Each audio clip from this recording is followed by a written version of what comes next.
Assalamualaikum warahmatullahi wabarakatuh. Nama saya Aisyah Amalia Prasadani dengan 3 digit NPM terakhir 220. Perkenalkan, nama saya Sania Lulu Fitriana dengan NPM akhir 127. Salam, perkenalkan saya Yelira Enumbi, NPM akhir 418. Perkenalkan, nama saya Adela Safira dengan NPM akhir 303. Assalamualaikum warahmatullahi wabarakatuh. Perkenalkan, nama saya Adela Safira dengan NPM akhir 303. Di sini saya akan menjelaskan tentang lease accounting. Jadi itu adalah pencatatan sewa yang dimana penyewanya itu harus mengakui hak pakai atau row, dan liabilitas sewanya itu harus memberikan hak penggunaan setiap aset tanpa memindahkan kepemilikan, termasuk juga untuk sewa dengan pembayaran mirip cicilan pembeli. Selanjutnya di sini saya akan menjelaskan tentang lease accounting lanjutan yang slide sebelumnya.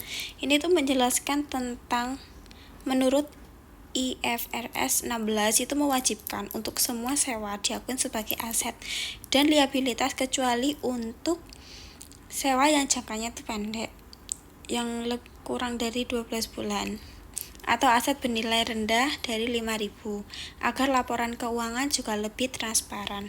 Selanjutnya di sini saya akan menjelaskan tentang measure of lease liability and lease term. Jadi itu tuh kayak menjelaskan tentang pengakuan sewa yang dilakukan untuk mencatat hak pakai dan liabilitas sewa sebesar nilai kini pembayaran sewa. Dengan masa sewanya itu biasanya itu kayak setiap periode itu tetap dan tidak bisa dibatalkan, termasuk opsi perpanjangan yang hampir pasti digunakan, serta pembayaran sewa terdiri dari biaya tetap dan variabel. Terus selanjutnya pembayaran sewa variabel ini yang udah pasti di awal itu dimasukkan dalam perhitungan liabilitas sewanya. Sedangkan yang tidak pasti itu dicatat sebagai beban saat terjadi dan nilai residu hanya dihitungkan jika dijamin oleh penyewa. Kayak ada variable lease payment dan reduce value. Dan yang terakhir adalah jika penyewaan hampir pasti akan menggunakan opsi perpanjangan atau pembelian, biaya itu dimasukkan dalam perhitungan liabilitas sewa, dan tingkat diskonto yang digunakan itu adalah suku bunga implisit atau jika tidak diketahui tingkat pinjaman itu penyewa. Jadi ada kayak purchase atau termination option dan ada discount rate. Baik, selanjutnya di sini saya akan menjelaskan mengenai akuntansi sewa selanjutnya. Nah, jadi untuk menggambarkan akuntansi sewa dengan menggunakan metode sewa pembiayaan atau finance lease, misalkan CNH Capital, yaitu sebuah anak perusahaan dari CNH Global, dan Ivanhoe Mines itu menandatangani sebuah perjanjian sewa pada tanggal 1 Januari 2022, di mana CNH ini menyewakan alat berat backhoe kepada Ivanhoe yang dimulai pada tanggal yang sama, yakni pada tanggal 1 Januari 2022. Nah, syarat dan ketentuan perjanjian sewa di antara kedua pihak ini serta data lain yang relevan adalah sebagai berikut. Di sini masa sewanya 5 tahun, perjanjian sewa bersifat tidak dapat dibatalkan dengan pembayaran sewa sebesar 20.711,11 yang dibayarkan di tiap awal tahun. Lalu yang kedua, alat berat backhoe ini memiliki nilai wajar pada awal masa sewa sebesar 100.000 dengan estimasi masa manfaatnya selama 5 tahun dan nilai sisa yang dijamin sebesar 5.000, di mana Ivanhoe ini berharap bahwa nilai yang diharapkan dari nilai sisa tersebut bisa lebih besar dari nilai yang dijaminkan. Lalu yang selanjutnya, tidak ada opsi perpanjangan atau perbaruan masa sewa. Alat berat ini akan dikembalikan pada akhir masa sewa kepada CNH Capital. Lalu yang selanjutnya, suku bunga pinjaman Ivanhoe 5% per tahun. Ivanhoe akan mendepresiasikan peralatan yang disewanya dengan menggunakan metode garis lurus. Dan yang terakhir, CNH ini menetapkan tarif sewa tahun untuk mendapatkan penghasilan sebesar 4% per tahun. Nah, hal yang perlu diingat di sini adalah Ivanhoe ini merupakan penyewa. Maka Ivanhoe harus menghitung berapakah liabilitas sewa dan aset sewanya. Maka perhitungannya dapat dilakukan dengan menggunakan konsep time value of money. Di sini dicatat pembayaran per tahunnya adalah 20.711,11. Kemudian menggunakan faktor nilai kini yaitu discount rate 4% dengan masa 5 tahun, maka di sini diperoleh nilai faktornya yaitu 4,6 sehingga hasilnya adalah 95.890,35. Nah, kemudian jurnal yang dibutuhkan untuk mencatat sewa pembiayaan pada tanggal 1 Januari 2022 atau pada saat awal sewa adalah dengan mencatat adanya aset dengan menggunakan akun right of use asset atau yang biasanya disebut sebagai aset sewa. Di sisi debit dengan nilai sebesar nilai present value yang dihasilkan yaitu 95.890,35. Kemudian mengkredit lease liability dengan angka yang sama. Nah, kemudian Ivanhoe juga mencatat pembayaran sewa pertamanya pada tanggal 1 Januari dengan mendebit lease liability. Jadi di sini langsung mengurangi utangnya sebesar nilai pembayaran tahunan yakni 20.711,11 dan tentunya mengkredit cash sebesar nilai yang sama. Nah, kemudian hal yang perlu dilakukan adalah mencatat amortisasinya. Jadi di sini dapat kita lihat tabel schedule amortisasinya di mana pada tanggal 1 Januari 2022 itu perlu dicatat berapakah lease liability saldo awal, kemudian berapa yang perlu dibayarkan tiap periodenya di kolom annual lease payment. Kemudian di sini juga terdapat kolom mengenai interest-nya di mana yang digunakan yaitu implicit rate 4%. Nah, karena pembayaran sewanya ini dilakukan pada tanggal awal sewa, maka di sini pada tanggal 1 Januari kolom interest on liability ini masih 0 karena bunganya belum diperhitungkan. Nah, maka di sini untuk reduction of lease liability-nya senilai dengan angka di annual lease payment yaitu 20.711. Nah, kemudian dapat diperhatikan bahwa angka dari lease liability ini juga berkurang, yang mana ini diperoleh dari 95.890 itu dikurangi dengan 20.711, maka dihasilkan nilainya sebesar 75.179,24.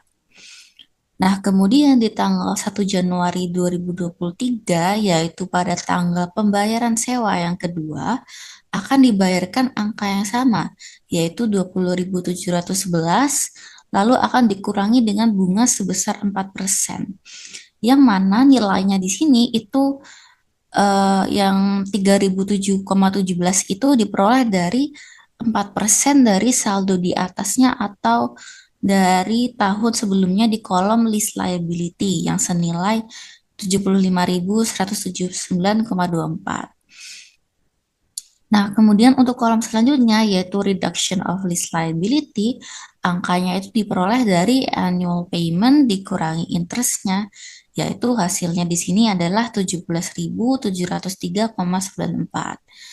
Lalu nilai lease liability dari periode sebelumnya yaitu 75.179 ini dikurangi dengan yang 17.703. Hasilnya adalah 57.475,30.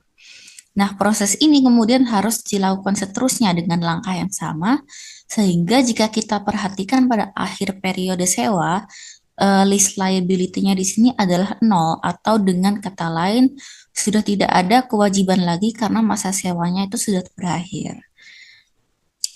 Nah, selanjutnya jurnal yang perlu dibuat pada tanggal 31 Desember 2022 atau pada akhir tahun pertama yaitu mencatat interest expense sebesar 3.007 dan mengkredit lease liability dengan jumlah yang sama. Dan nantinya pada tanggal 1 Januari 2023, Ivanhoe ini perlu mendebit lease liability dan mengkredit cash sebesar 20.711. Nah, selanjutnya depresiasi atas aset hak pakai atau right of use asset selama 5 tahun masa sewa dengan menggunakan kebijakan umum Ivanhoe, yakni metode garis lurus, menghasilkan jurnal pada tanggal 31 Desember 2022 sebagai berikut, yaitu dengan mencatat depreciation expense di debit sebesar 19.178,7. Kemudian mengkredit right of use asset dengan jumlah yang sama. Nah, angka ini itu diperoleh dari nilai present value tadi itu dibagi dengan 5 tahun. Karena di sini menggunakan metode garis lurus. Nah, sehingga di akhir tahun pertama, yaitu per 31 Desember 2022, laporan keuangan Ivanhoe, khususnya untuk laporan posisi keuangannya, itu akan nampak seperti ini. Jadi di sini ada beberapa pengklasifikasian yang masuk dalam non-current asset, current liabilities, dan ada non-current liabilities. Nah, untuk non-current asset sendiri itu adalah aset hak pakai atau right of use asset yang nilainya itu diperoleh dari 95.890 dikurangi dengan depresiasinya, yaitu 19.178. Maka hasilnya di sini adalah 76.712,28. Nah, lalu kemudian untuk yang current liabilities ada lease liability yang akan jatuh tempo pembayarannya di tahun berikutnya, yaitu sebesar 20.711,11 yang merupakan nilai pembayaran sewa per periode. Nah, kemudian untuk non-current liabilities ada lease liability sebesar 57.475,30. Nah, lalu di laporan laba rugi milik Ivanhoe ini akan nampak seperti ini, yaitu terdapat interest expense yang tadi sebesar 3.007 dan juga ada depreciation expense sebesar 19.718 sesuai dengan angka yang sudah dihitung sebelumnya. Lalu kemudian untuk tahun kedua yang perlu dicatat dalam jurnal untuk tanggal 1 Januari 2023 yaitu mendebit lease liability dan mengkredit cash sebesar 20.711,11. Nah, selanjutnya apabila Ivanhoe membeli peralatan dari CNH pada akhir masa sewa dengan harga 5.000 dan diestimasi nilai sisa manfaat peralatan adalah 2 tahun, maka Ivanhoe membuat jurnal sebagai berikut. Nah, jadi jurnalnya ini memberikan gambaran bahwa Ivanhoe itu men-take over aset sewa tadi menjadi aset miliknya. Nah, yang dapat dilihat di sini untuk jurnalnya, akun yang digunakan itu yang didebit yaitu akun equipment dan kreditnya cash sebesar 5.000. Baik, untuk materi selanjutnya akan dijelaskan oleh rekan saya.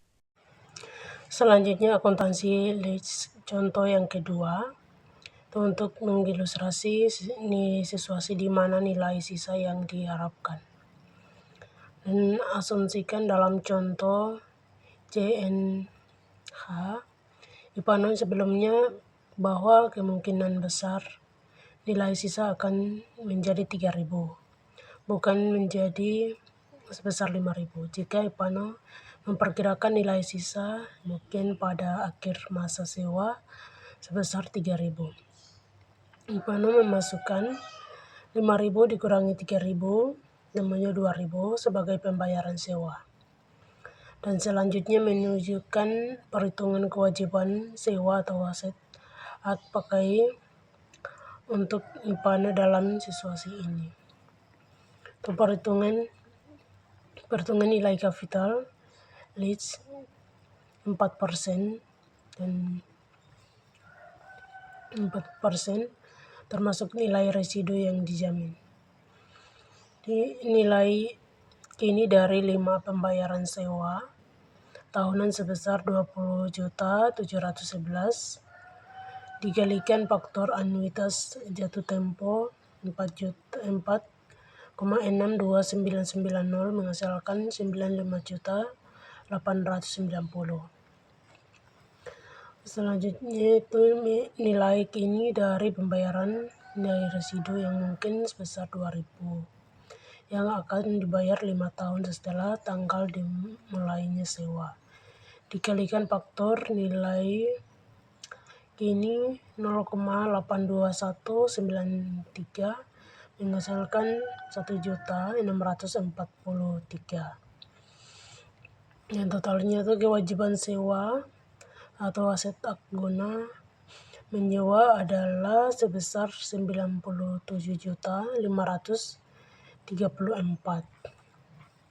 Dan selanjutnya Ipano membuat entry berikut untuk mencatat sewa dan pembayaran pertama.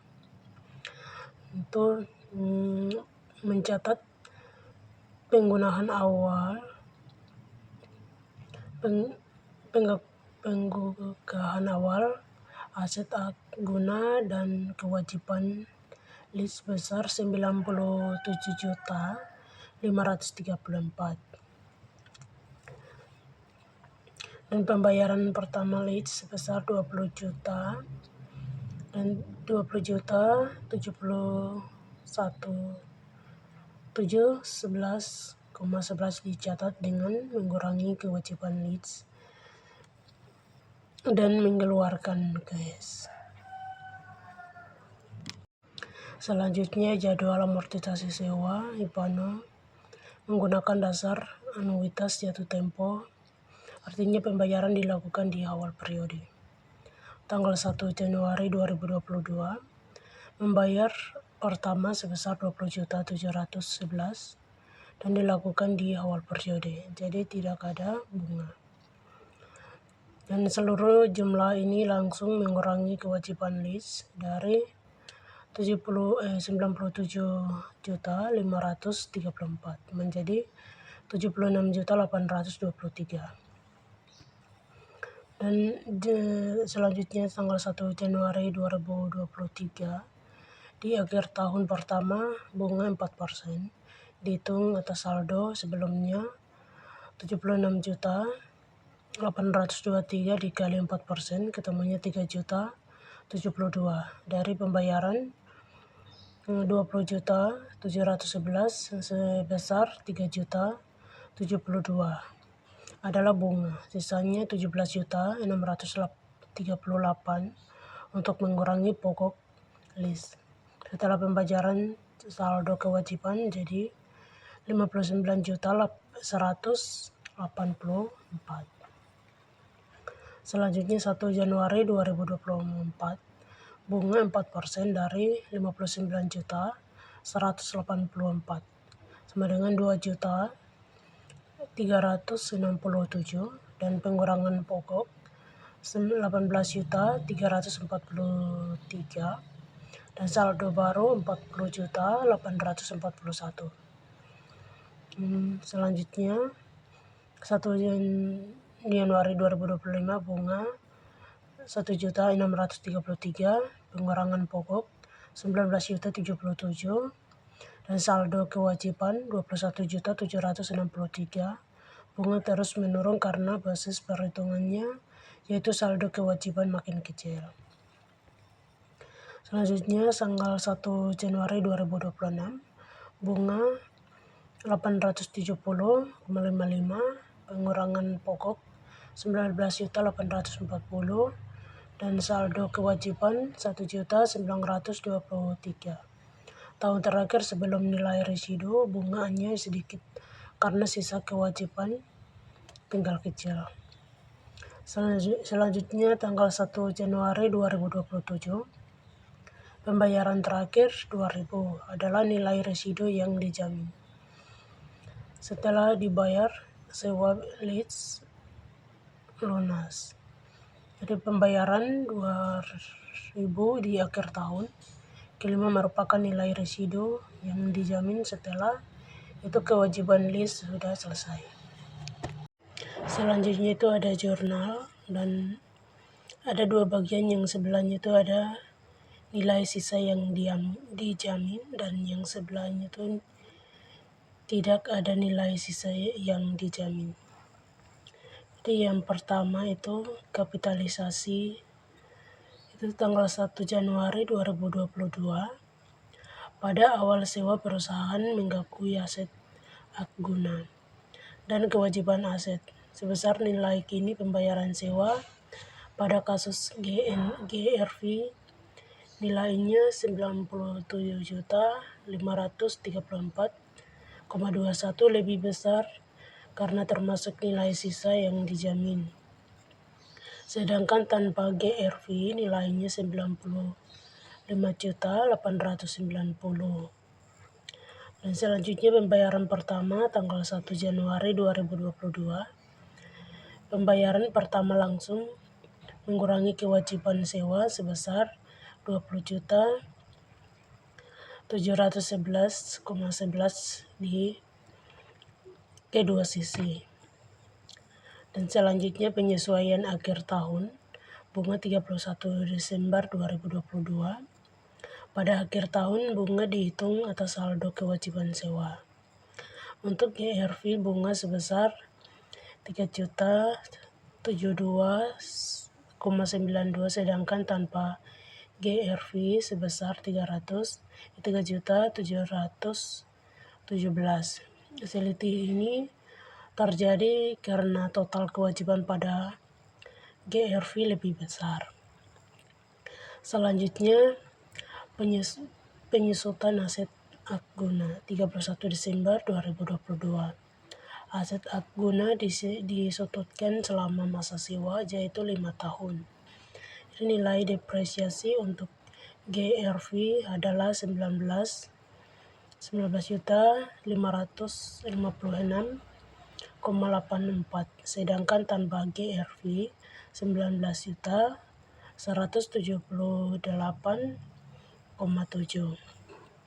Selanjutnya pembayaran kedua tanggal 1 Januari 2023. Pembayaran kedua kembali mengurangi kewajiban sewa sebesar 20.711,11 pada kedua kasus.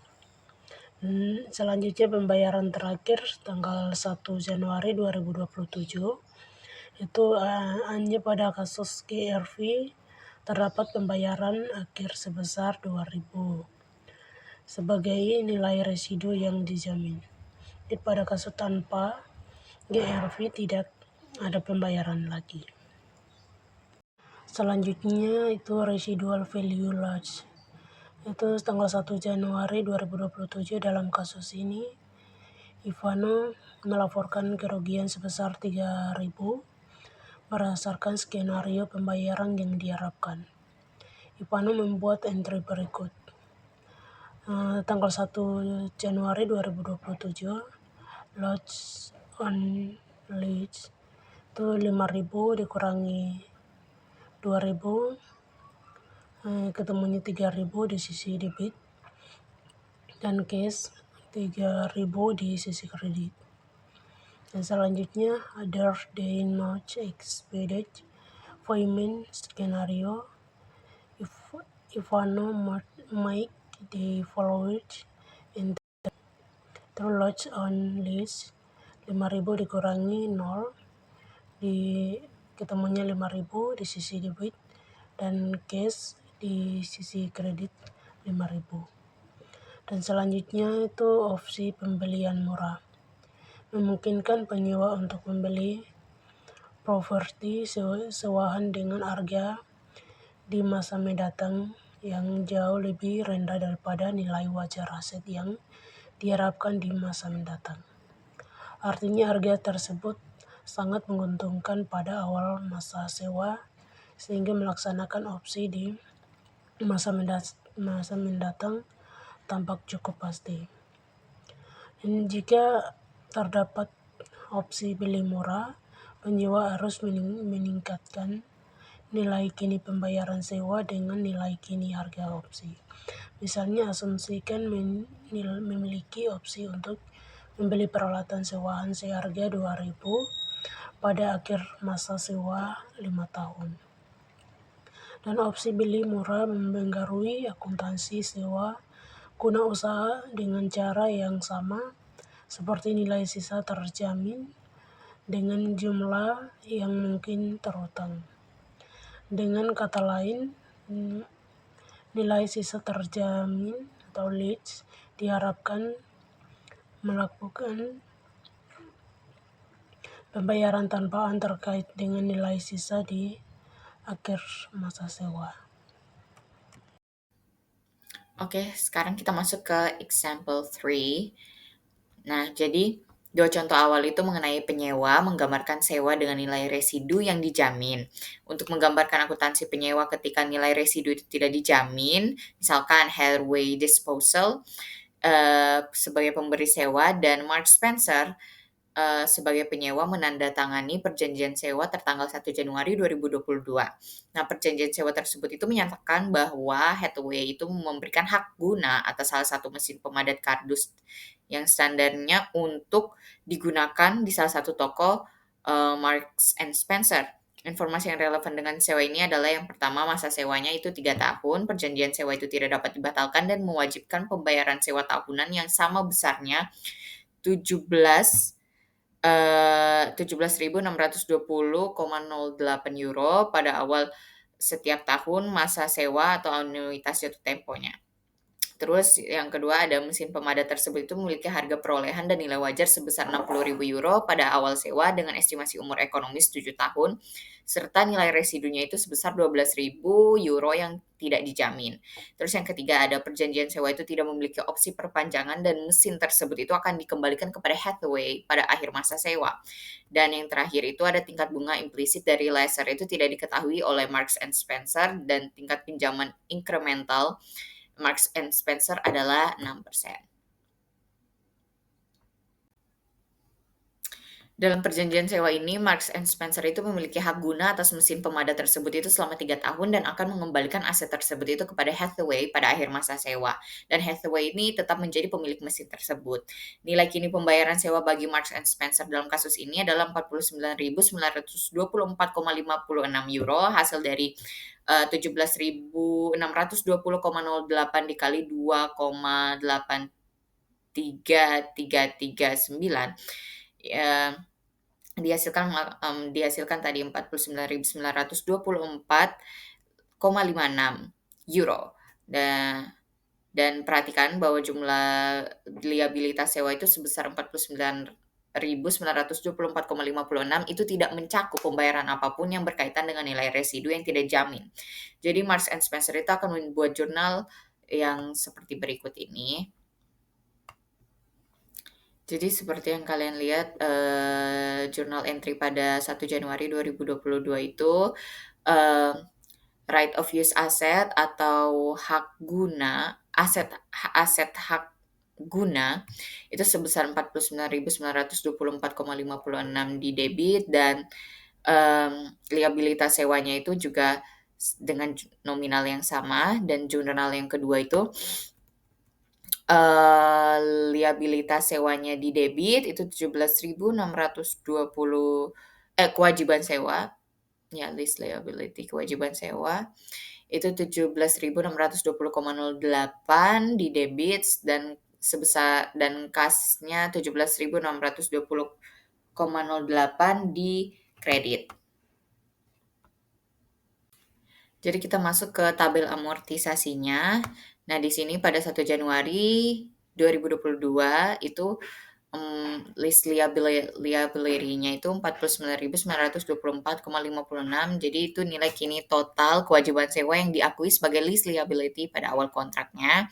Terus juga pada 1 Januari 2022 yang di bagian tabel ke-2 itu lease payment-nya itu 17.620,08